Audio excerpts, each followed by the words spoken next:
Have you ever struggled to memorize your exam as an entered apprentice or a fellow craft?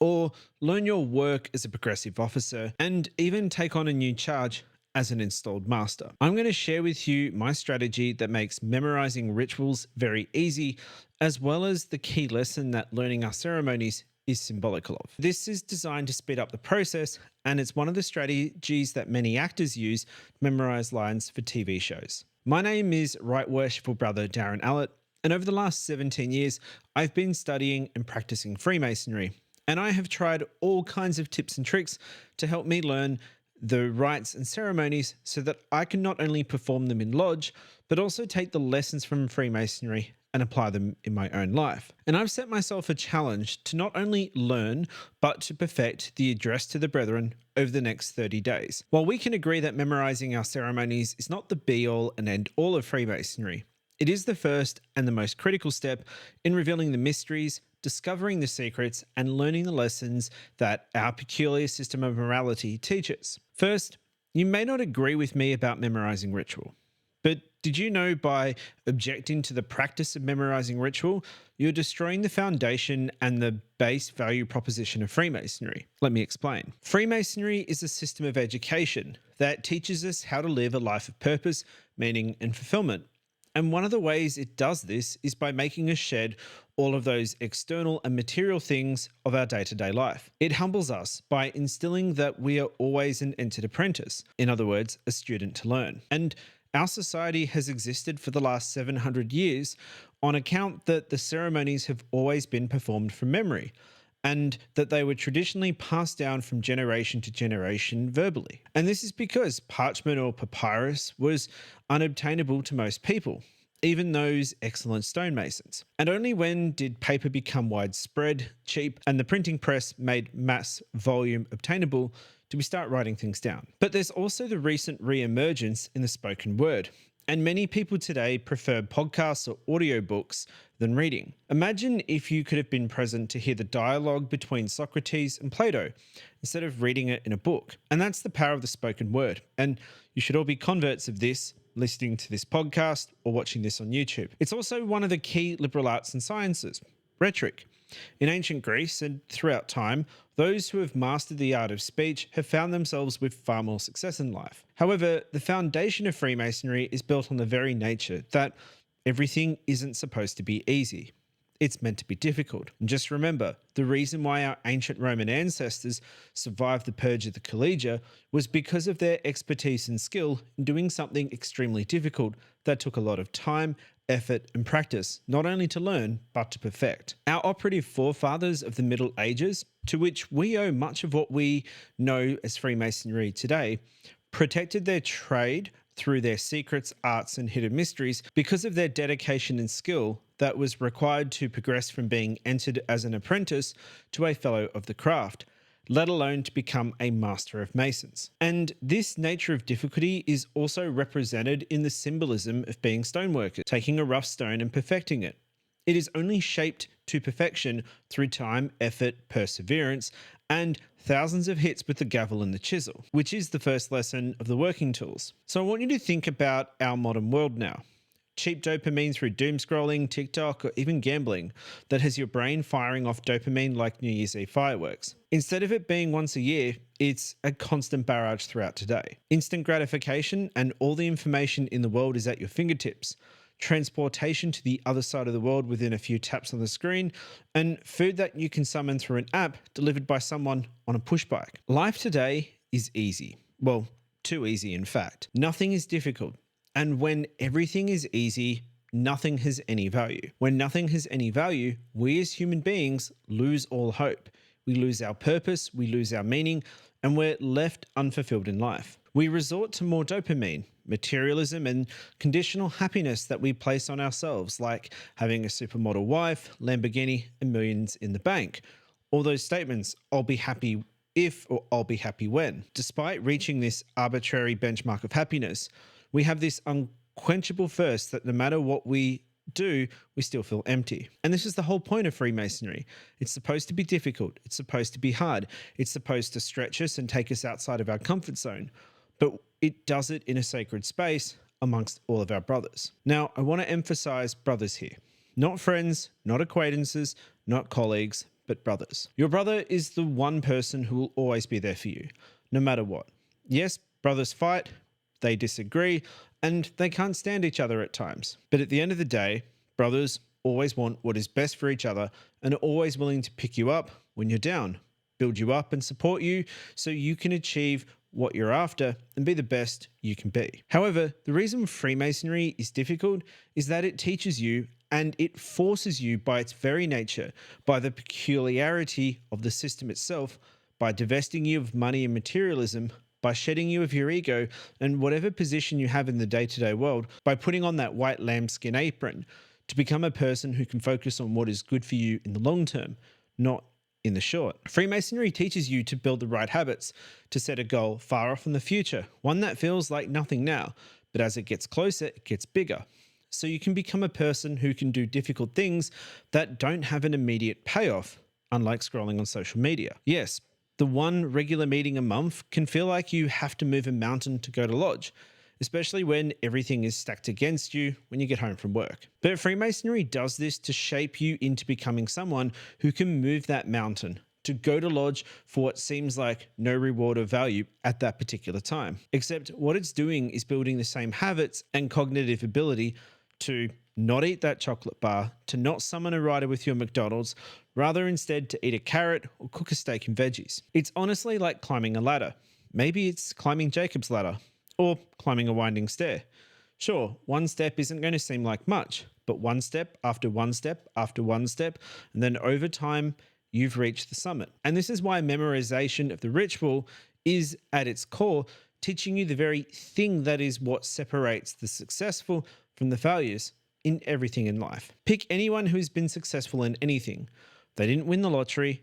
They built it by focusing on what was good for the long term, by doing the reps with the hammer and the chisel, by doing the work, going to lodge and practicing the charge. And when they didn't want to do it, when it felt like it was moving a mountain, they still did it. And this is practicing Freemasonry.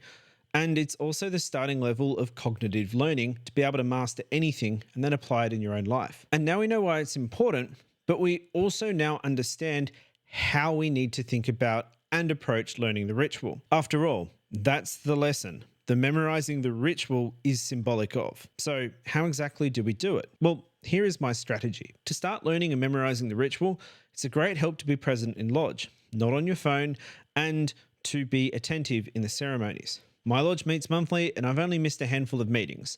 I've visited at varying levels of frequency over the last 17 years, and I've heard all of our ritual hundreds of times. On the other hand, take Scottish Rite, for example. We meet quarterly and I don't visit as frequently, so the rituals aren't as ingrained in my subconscious as the craft. And this means for me, learning Scottish Rite rituals is far harder than craft. So I know what it's like to feel like nothing sticks when you're trying to memorize something. I find that the more I've heard something performed, the easier it sticks in my memory. So the key here is to make sure you're active in visiting, especially when what you're learning is being performed. Now, as for my challenge about how I'm going to learn the address to the brethren in the next 30 days, here is the process I'm going to use.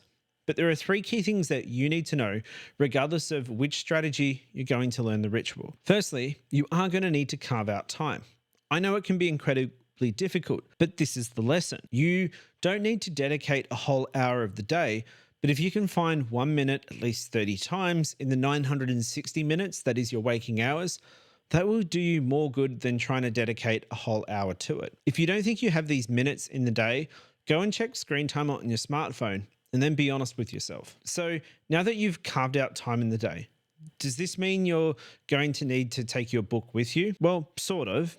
My strategy, I'll reveal in a moment, doesn't require you to take the book with you or put the entire book on your phone either. As for the second thing you need to know, well, you'll no doubt be practicing the same lines over and over again. Now, there is an old cliche saying which isn't exactly true, especially in this case. And that saying is practice makes perfect. It's not true, and let me explain why. When you make a mistake, and you will. Don't just correct yourself and then keep going with the ritual. This is actually going to embed the mistake into your memory, and it's going to cause you to need a prompt at that same part every single time. It also makes it more difficult to rewrite your brain to fix the mistake after it's been embedded. So when you do make a mistake, go back to the start of the line or the paragraph and practice that part perfectly, specifically around 14 to 20 times without the mistake. And this is going to embed the correct line into your brain. And if you keep making a mistake at that part, don't go back as far, maybe just several words before, and build up the length from there. Thing is, it's perfect practice that makes perfect. The third and final thing you need to know before you can use my strategy is this. And as I've said before, Masonry is a progressive science. That's the beauty of it. So you need to approach this progressively, one brick at a time. And that means just starting with one line and perfecting that one line each day. Then gradually building up by adding a second line the next day, and then every day add a new additional line. Although some sentences in the ritual can be long and complex. So if you're just starting and you haven't heard this charge 1,000 times before, my recommendation is to break it down to each pause.